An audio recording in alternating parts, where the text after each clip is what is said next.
Olá pessoal, como vocês estão? Comigo tudo certo, espero que também estejam bem. Devido à suspensão das atividades, eu fico pensando qual a melhor maneira possível de continuarmos estudando biologia.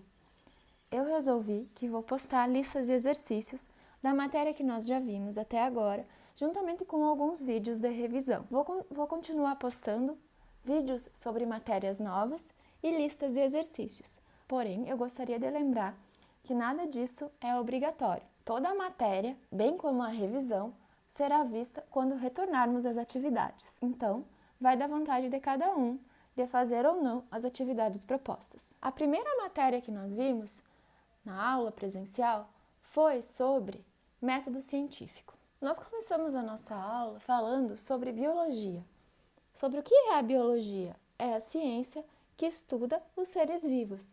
Ela estuda os organismos vivos e o funcionamento desses organismos, como se reproduzem, como crescem e, além disso, as relações dos seres vivos entre eles e com o meio ambiente onde vivem. Porém, a biologia só passou a ser considerada uma ciência entre os anos de 1800 e 1802, quando alguns estudiosos da natureza, entre eles o Lamarck, que nós vamos ouvir falar muito quando estudarmos evolução, chegaram à conclusão de que animais e plantas diferiam de seres inanimados. Vale lembrar também que ainda não conhecemos grande parte da biodiversidade existente do nosso planeta, principalmente a biodiversidade dos oceanos. A humanidade observa os seres vivos desde a pré-história, porém as explicações dadas aos fenômenos da natureza e às questões relacionadas à vida sempre eram relacionadas à superstição. Isso começou a mudar um pouco com os filósofos gregos, em torno de 600 anos antes de Cristo. Eles criaram um conceito chamado de casualidade. Segundo a casualidade, cada causa tinha um efeito específico, e para entender o efeito, eles utilizavam a dedução, que depois vai ser muito importante para o método científico. E vale ressaltar a diferença entre dedução e indução. A dedução parte de um conceito geral e chega a um conceito específico. Já a indução parte de um conceito específico e generaliza. Por exemplo, todo molusco rasteja. A lesma é um molusco. Logo, eu deduzo que a lesma rasteja. Agora, já na indução, a lesma rasteja. A lesma é um molusco.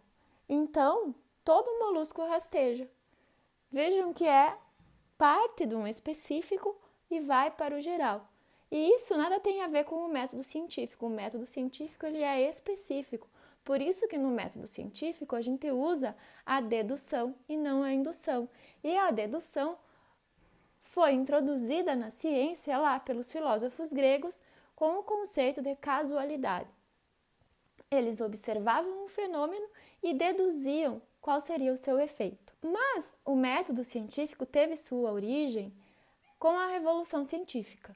Os principais personagens da Revolução Científica foram Copérnico, Galileu Galilei e Bacon.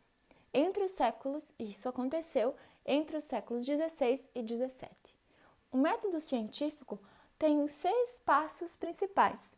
O primeiro é observar um fenômeno. O segundo é levantar questões sobre aquele fenômeno. E o terceiro é criar hipóteses para explicar por que aquele fenômeno acontece daquela maneira. O quarto passo é fazer deduções. Por exemplo, se a minha hipótese estiver correta, então o resultado será esse. A próxima etapa são os experimentos para comprovar as hipóteses ou refutar. Se a hipótese for aceita, eu posso publicar os meus resultados.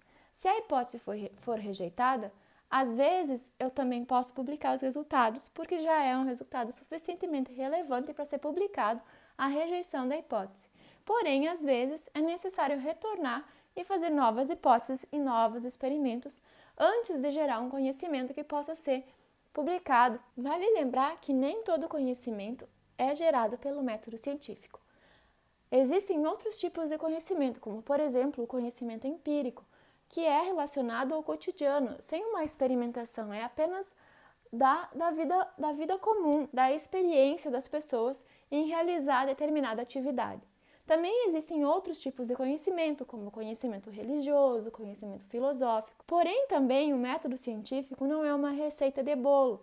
E às vezes esses 6 passos não são seguidos. Por exemplo, algumas descobertas são feitas ao acaso ou sem estar procurando por aquela resposta. Mas o que vale sempre é que o conhecimento científico tem que ter repetibilidade. Também vale lembrar de um tipo de experimento que comentamos na aula, a experiência controlada, onde eu tenho um grupo tratado e um grupo controle, para comparar os resultados do meu experimento.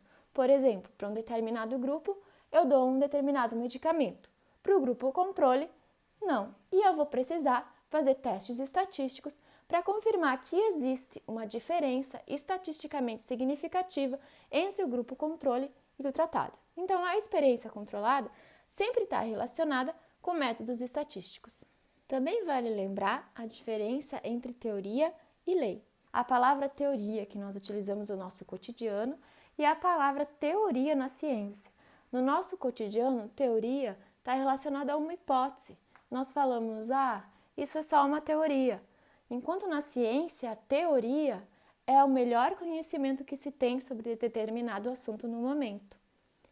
Já a lei é apenas uma observação de um fenômeno. Ela não explica aquele fenômeno, ela só descreve como ele acontece. Outra coisa muito importante, e o mais importante que a gente sempre tem que lembrar, que geralmente cai muito nas questões sobre método científico, é que não existe verdade absoluta na ciência. O conhecimento que temos hoje pode ser modificado por novos experimentos. Que esses sejam os principais tópicos a serem lembrados sobre o método científico.